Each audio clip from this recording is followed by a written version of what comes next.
Hey, it's Agatha, and today I will be disassembling my Flipper Zero. It's not really hard to do. The only thing you'll need is a Phillips Zero screwdriver.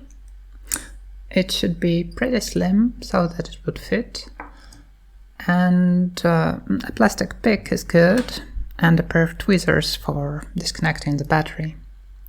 First things first, it's best to shut down the device.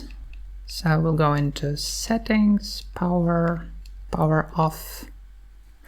If you have a strap, you will need to remove it, or else it won't allow the top part to disconnect. In just a second, let me get that. Yep. There it is. And we'll need to remove the SD card as well, so that it won't catch up anywhere. So there are 4 screws hidden in these 4 bottom cover holes, and just need to unscrew them without stripping. That's always a good thing to do. Okay, got one. Got another one.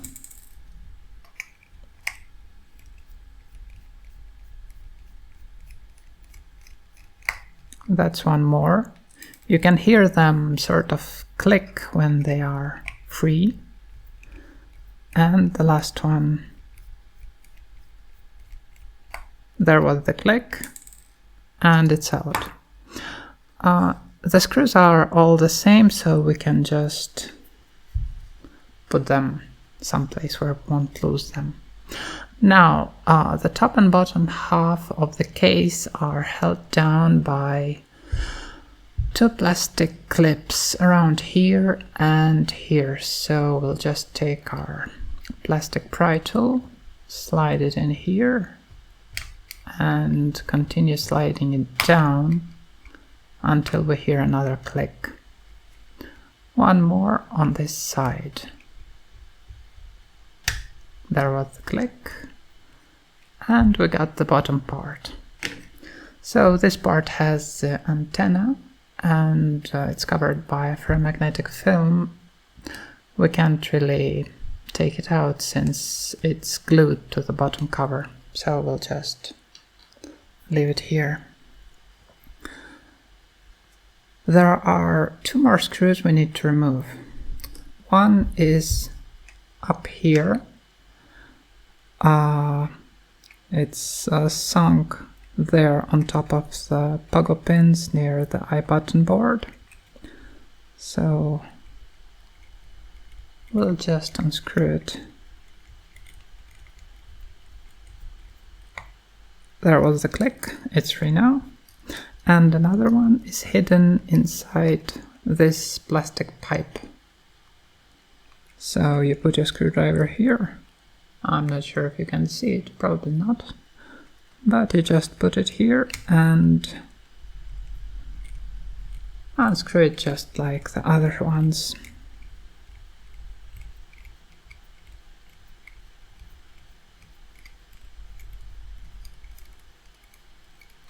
So yeah, another click.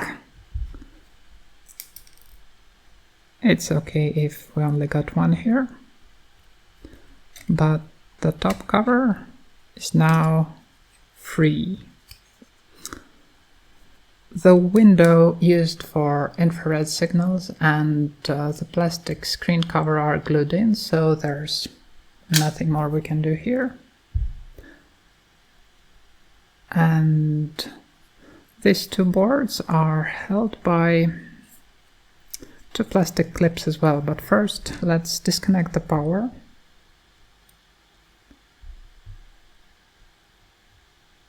Let's just try and gently pull it out without breaking anything. Yep, it's free now. And to disconnect the parts, we'll need to free this flex cable. So we'll just lift this up here. There's a black plastic bit, and now the cable is free. Yay!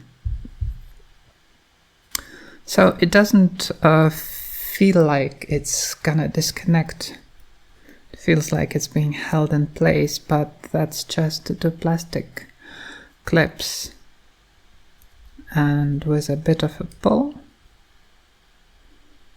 just a bit of careful pulling. Let me turn that.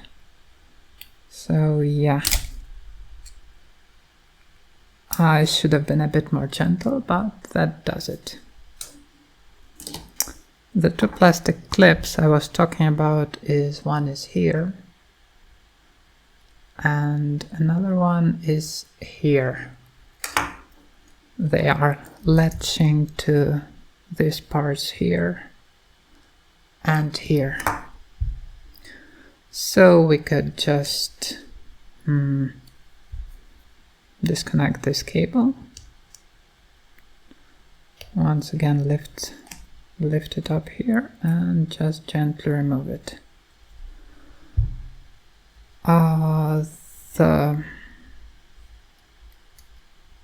There are two more screws here. One is down here and another is up here.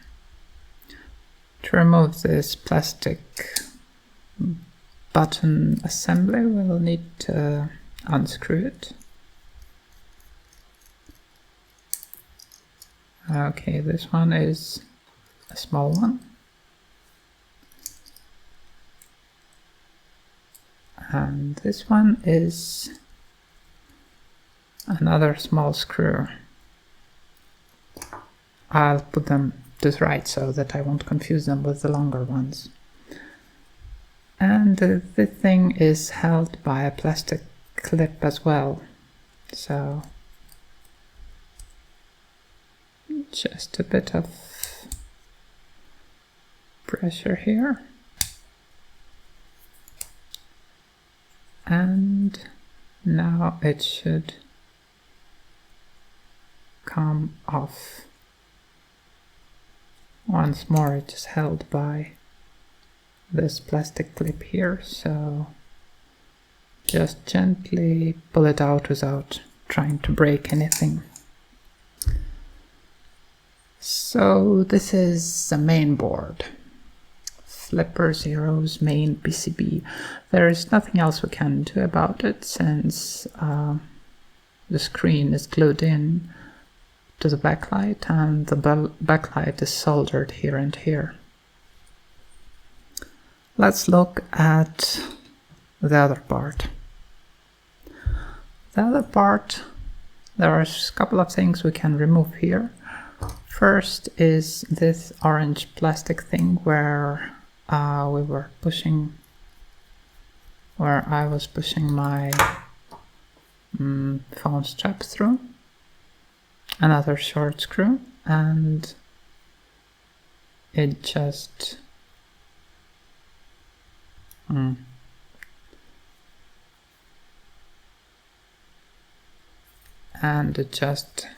goes off with a bit of downward motion like that. So what else do we have here? There's the I-button PCB, which is held by this screw. This one we unscrewed when we removed it from the top case, and it's stuck here. That's okay, we don't need it.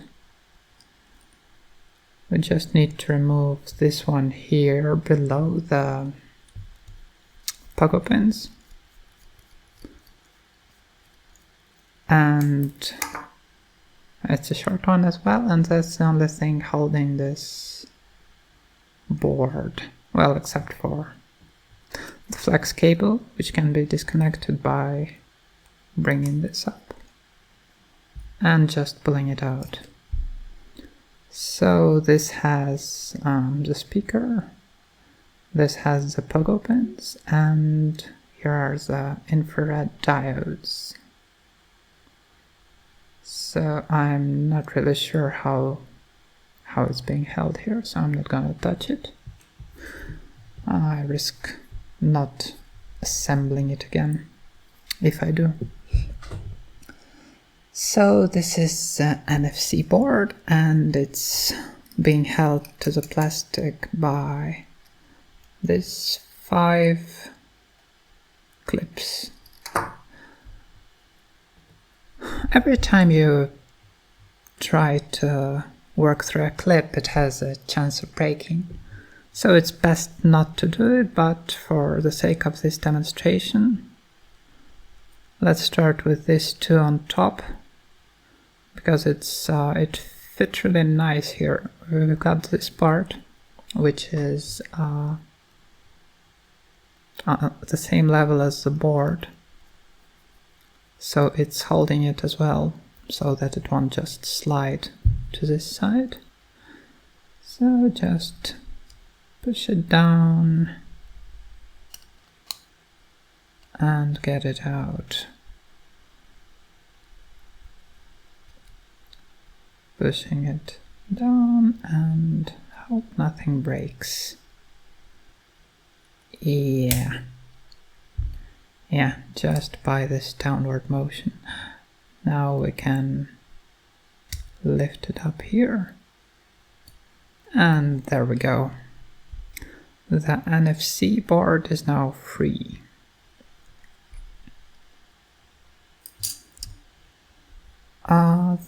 There's a motor here, the vibrating motor, which can be pulled out if you'd like, but there's really no reason to do it, and I will do it anyway.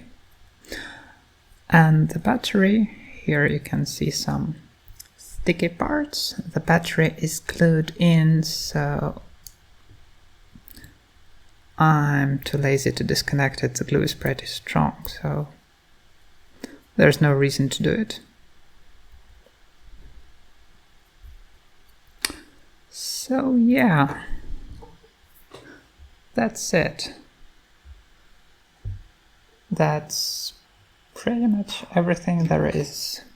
There's a part with the battery, the part that's holding the strap, the NFC board, the iButton board, the main board, the motor, and more plastic parts here.